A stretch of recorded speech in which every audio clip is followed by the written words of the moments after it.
그래서 졸혼을 결정할 때 부부는 그 합의를 해야 돼요. 그 합의를 명확하게 문서로 만들어 두는 것이 중요합니다. 이 문서에는 재산 분할, 자녀 양육, 그리고 각자의 사생활을 존중하기로 하는 약속 등을 포함시키는 것이 좋습니다.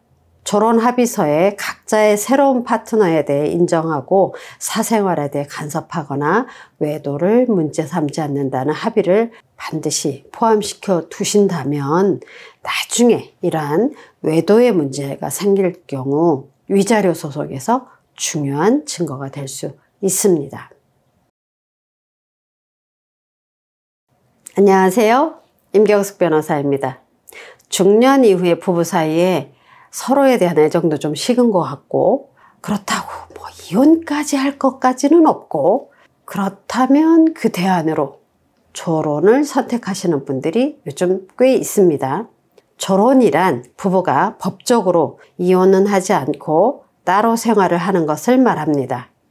학교를 졸업하듯 결혼 생활을 졸업하자. 이혼은 하지 않지만 이혼한 것과 비슷하게 더 이상 서로에게 간섭하지 말고 각자 편하게 살자라는 취지로 등장한 새로운 방법입니다. 오늘은 졸혼을 해서 각자 따로 살다가 어느 한쪽이 새로운 연인을 만나 데이트를 한다거나 외도를 하는 경우 이를 이유로 위자료 청구가 가능한가 살펴보겠습니다. 먼저 사례를 보겠습니다.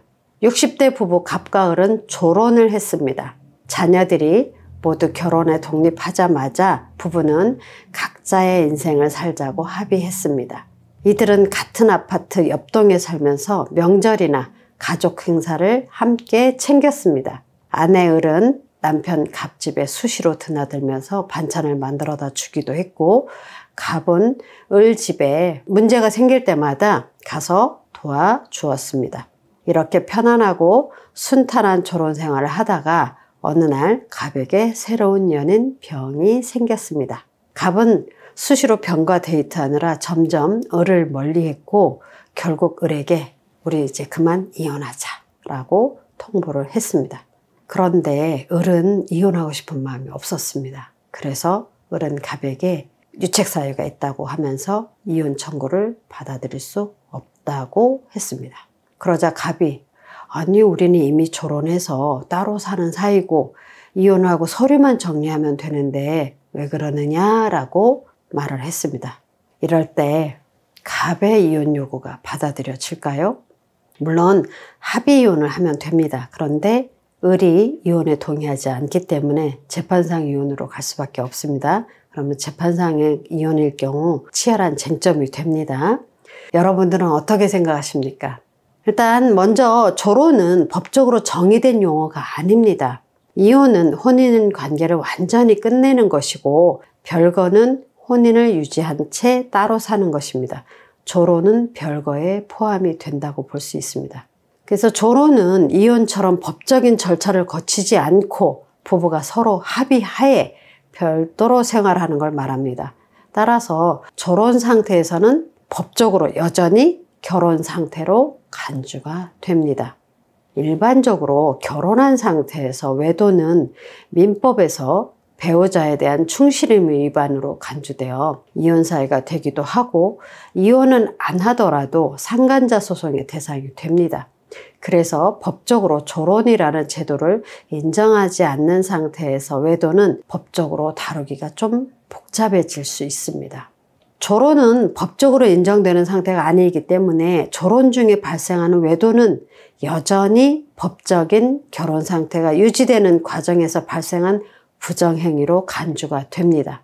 졸혼 과정에서 외도를 한 경우 위자료를 청구할 수 있는지 보겠습니다. 위자료는 배우자 중 한 명이 다른 배우자에게 법적인 결혼관계를 해치는 행위를 한 경우 그 피해자에게 지급되는 배상금입니다. 졸혼 중의 외도가 이혼 시 위자료 청구의 대상이 될 수 있는지는 법원의 판단에 따라 달라집니다. 그런데 졸혼을 이혼하고 동일시하지 않기 때문에 졸혼 후에 외도를 이유로 이혼하거나 위자료 청구를 할 경우 해당 사건의 구체적인 사실 그리고 법원의 판단에 따라 달라질 수 있습니다. 아까 말씀드린 사례의 경우를 보면 남편인 갑은 유책 배우자가 맞습니다. 조론은 법적으로 혼인관계가 끝났다는 의미의 이혼과 다르기 때문입니다. 민법 제840조 1항에는 배우자에게 부정한 행위가 있을 때 이혼을 청구할 수 있다고 적시하고 있습니다. 이 조항에 따라 부부는 정조 의무에 위배되는 일체 행위를 해서는 안 됩니다. 갑은 조론 중 다른 이성인 병을 집으로 불러들이며 정조 의무를 위반했기 때문에 유책 배우자가 됩니다. 유책 배우자가 청구하는 이혼은 원칙적으로 받아들여질 수 없습니다. 아내 을은 외도 사실을 알게 된 후에 이혼을 결심해서 위자료를 청구하려고 합니다. 이혼이 아닌 상태에서 외도를 이유로 위자료를 청구하는 게 가능할까요? 가능합니다. 기존의 법률혼을 그대로 두고 다른 사람과 사실상 법률혼 또는 사실상 사실혼 관계를 맺는 경우 중혼적 사실혼이라고 합니다. 중혼적 사실혼은 법에서 보호를 받지 못합니다. 왜냐하면 아직 법률혼 관계가 남아있기 때문입니다. 갑과 을은 여전히 법률혼 관계에 있고 조론이기는 하지만 두 사람의 관계가 완전히 파탄났다고 보기 어려울 정도로 두 사람이 친밀하게 왕래하던 상황이라면 을은 갑에게 부부간 정조 의무 위반을 원인으로 한 손해배상 청구를 할 수 있다고 볼 수 있습니다. 그런데 그 손해배상 위자료 금액은 그렇게 많이 나올 것 같지는 않아 보입니다. 그래서 조론을 결정할 때 부부는 그 합의를 해야 돼요. 그 합의를 명확하게 문서로 만들어 두는 것이 중요합니다. 이 문서에는 재산 분할, 자녀 양육, 그리고 각자의 사생활을 존중하기로 하는 약속 등을 포함시키는 것이 좋습니다. 조론 합의서에 각자의 새로운 파트너에 대해 인정하고 사생활에 대해 간섭하거나 외도를 문제 삼지 않는다는 합의를 반드시 포함시켜 두신다면 나중에 이러한 외도의 문제가 생길 경우 위자료 소송에서 중요한 증거가 될 수 있습니다. 위 사례뿐만 아니라 실제로 소송에서 조론 합의의 내용, 부부가 조론 기간 동안 어떻게 행동했는지, 그리고 외도의 사실은 어떻게 드러났는지 등 다양한 요소가 고려가 됩니다.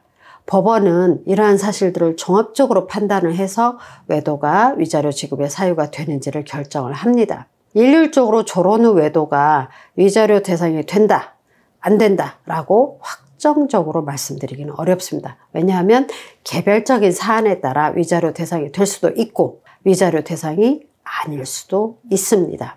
그래서 가끔 의뢰인분들이 전화 상담을 하면서 위자료 받을 수 있어요? 없어요? 그냥 거두절미하고 딱 물어보실 때 그거는 사안에 따라 다릅니다 라고 대답을 합니다. 조론 상태에서 외도와 관련된 법적 문제는 매우 까다롭고 개인의 상황에 따라서 달라질 수 있습니다. 그래서 이혼을 고려하거나 조론 상태에서 발생한 문제를 이유로 법적 조치를 고려하는 경우 전문가의 도움을 받는 것이 매우 중요합니다. 법률 전문가는 여러분의 상황을 분석하고 그에 맞게 적절한 상담을 해드릴 수 있습니다. 조론 중의 외도가 이혼 시 위자료 청구의 대상이 될 수 있는지는 소송에서 서로 치열하게 다투는 쟁점이 됩니다. 그런데 해당 사건의 구체적인 사실, 조론 합의의 내용, 그리고 관련 법률에 따라 결과는 달라질 수 있습니다.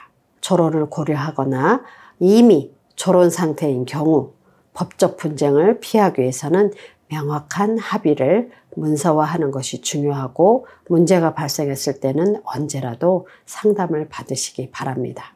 오늘은 조론 후 외도를 이유로 이혼할 경우 위자료를 받을 수 있는지에 대해서 살펴보았습니다. 지금까지 임경숙 변호사였습니다. 감사합니다.